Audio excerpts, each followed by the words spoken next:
Hi, my name is Elena, and for the longest time, I thought I knew everything about the guy I loved. Turns out, I didn't even know the most important part. I met Daniel on a rainy afternoon. I remember it clearly because I had just spilled coffee all over myself outside a small bookstore. I was stressed, broke, and honestly just trying to survive another exhausting week. And then he appeared.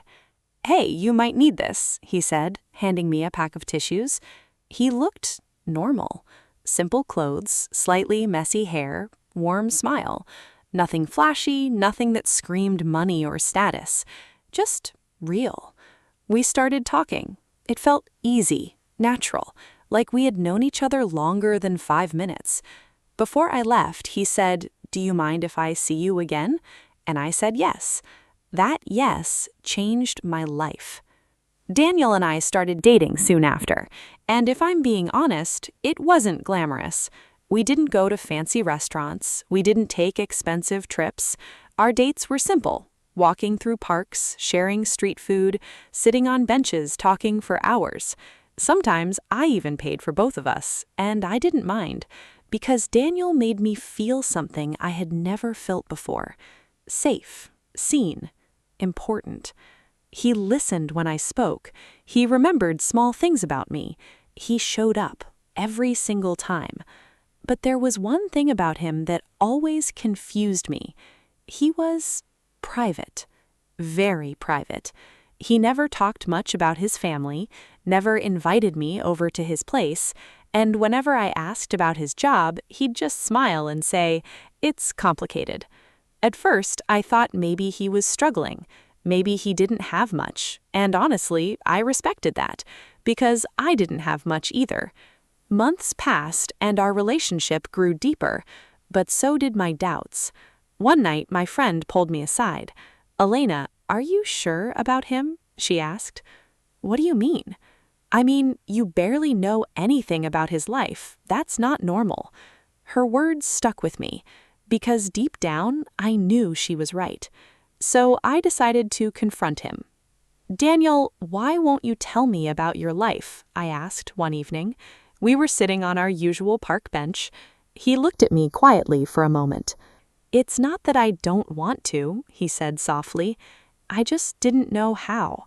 "That doesn't make sense," I replied, frustrated. "We've been together for months." "I know." "Then tell me, please." He sighed. "Tomorrow, I'll show you everything." The next day, I wish I could say I was prepared, but I wasn't. Not even close. Daniel picked me up, not in a bus, not on foot like usual, but in a sleek black car. I froze. "Get in," he said gently. I hesitated, but I did. We drove in silence, past streets I had never been to, past neighborhoods that looked like they belonged in movies. And then we stopped, in front of a massive house. No, not a house, a mansion. My heart started racing. "Daniel, what is this?" I whispered. He turned to me. "This is my home." I laughed nervously.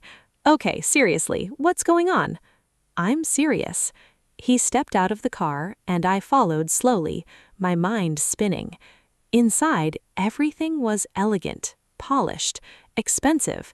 Nothing about this matched the guy I thought I knew. "Daniel, what is this?" I asked again, my voice shaking. He looked at me. "You are not who you think I am." And then he told me the truth. Daniel wasn't broke. He wasn't struggling. He wasn't figuring things out. He was a millionaire. His family owned multiple companies. He had investments, properties, wealth I couldn't even imagine. I just stood there, stunned. "Why didn't you tell me?" I finally asked. "Because I didn't want that to be the reason you stayed," he said quietly. "What?" "I've had people in my life who only cared about my money, who treated me differently because of it. I wanted to know if someone could love me without all of that." My chest tightened. "So you lied to me?" "I didn't lie," he said. "I just didn't show you everything." "That's still a lie, Daniel." Tears filled my eyes. "Do you know how this feels? I thought we were equals. I thought we were building something real." "We are," he said quickly. "Everything we had, that was real. But this changes everything," I whispered. I left that day, not because I didn't love him, but because I didn't know how to process it. For days, I replayed everything in my mind. The walks, the laughter, the conversations. Was it all real, or was I just part of some test? But the more I thought about it, the more I realized something. Daniel had never treated me like I was less, never made me feel small, never used his wealth to impress or control me. In fact, he did the opposite. He met me where I was, and that mattered. A week later, I went back. He opened the door, surprised. "Elena." "I'm still mad," I said. "I know. And what you did wasn't okay. I know that too. But I just need one thing. Anything. No more secrets." He nodded immediately. No more secrets. We didn't magically fix everything overnight. Trust takes time. Honesty takes effort. But we rebuilt, this time with truth. And here's what I learned. Sometimes people hide parts of themselves, not to deceive you, but to protect something real. And sometimes life will surprise you in ways you never expected. I thought I found a simple, ordinary guy, but what I really found was someone who taught me that love isn't about money, status, or appearances. It's about connection, trust, and choosing each other completely. So if life ever reveals something unexpected, don't just react. Understand. Because sometimes the truth isn't there to break you, it's there to show you something deeper. And if you're lucky, something real.